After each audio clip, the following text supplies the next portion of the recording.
Hello সবাইকে। তো দেখো আমি ছেলেকে নিয়ে স্কুলে যাচ্ছি। তো তোমরা সবাই কেমন আছো? তো আজকের ব্লগটা আমি এখান থেকে শুরু স্কুলে দিয়ে আসলাম। এখন গিয়ে একটু মন্দিরে বসবো, তারপরে আসছি। গাইস, আজকে আমার কোনো রকম ব্লগ করার ইচ্ছা নেই, কারণ আমার আজকে শরীর মন কিচ্ছু ভালো নেই। মুখটা দেখতে পাচ্ছ তো কেমন ফুলে গেছে। রাতে একটুও ঘুমাতে পারিনি গাইস, এত গরম লাগছিল। আর ঘুমাবো কি, রাতে ঘুমাতে পারিনি। আর আমার ইউটিউব চ্যানেলটা তাড়াতাড়ি 10K করে দাও প্লিজ তোমরা। পরে কথা হচ্ছে, আমি হাঁটছি, আমার খুব কষ্ট হচ্ছে আজকে। ঠিক আছে, টাটা। থেকে আমি আমার ব্লগটা স্টার্ট করে দিয়েছি। না দেখো গাইস, এখন প্রচুর রোদ। আমি এখন বাজারে গেছিলাম একটু, বাজার থেকে হয়ে এখন আমি ছেলেকে আনতে যাচ্ছি। তো দেখতে থাকো তোমরা ব্লগটা, কেউ স্কিপ করবে না। কমফোর্টেবল লাগতো এভাবে রাস্তাঘাটে ভিডিও বানাতে, এখন পুরো কমফোর্টেবল হয়ে গেছে। কারণ আমার এখন একটাই মাথায় চিন্তাধারা, সেটা হলো আমার চ্যানেলটাকে একটু দাঁড় করানো। কারণ আমি এখন আর কাউকেই কোনো লজ্জা বলো সেসব কিছুই পাই না।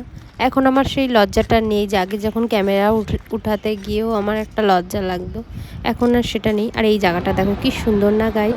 স্কুল থেকে এসে এত শরীরটা ক্লান্ত হয়ে গেছিলো, তাই একটুখানি শরবত বানিয়ে, একটু আম করা শরবত বানিয়ে নিয়েছি। তো শরবতটা খেয়ে নিই।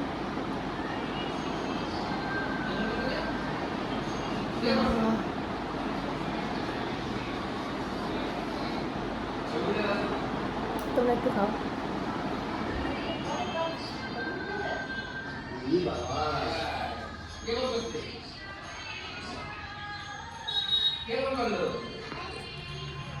কারেন্ট চলে গেছে।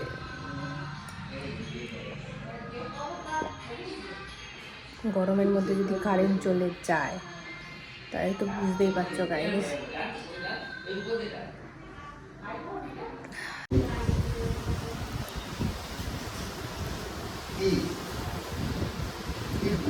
নামতে পারিস, ক্যান্টনমেন্টও নামতে পারিস। ক্যান্টনমেন্টে তাহলে তোর এক পাত্র হয়ে যাবে।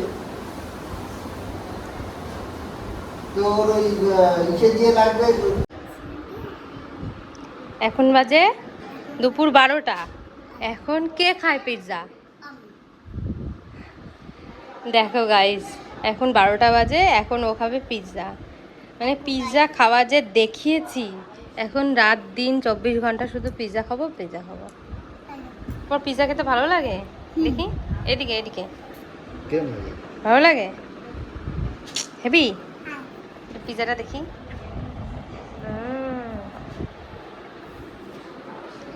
তা খাও।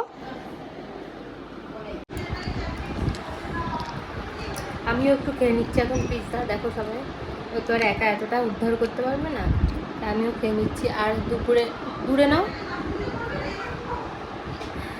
আর দুপুরে মনে হয় আমি কেটে খেয়ে আর ভাত খেতে পারবো না। আজকের ব্লগটা এখানেই শেষ করছি। ভালো লাগলে চ্যানেলটা সাবস্ক্রাইব করে দিও। টাটা।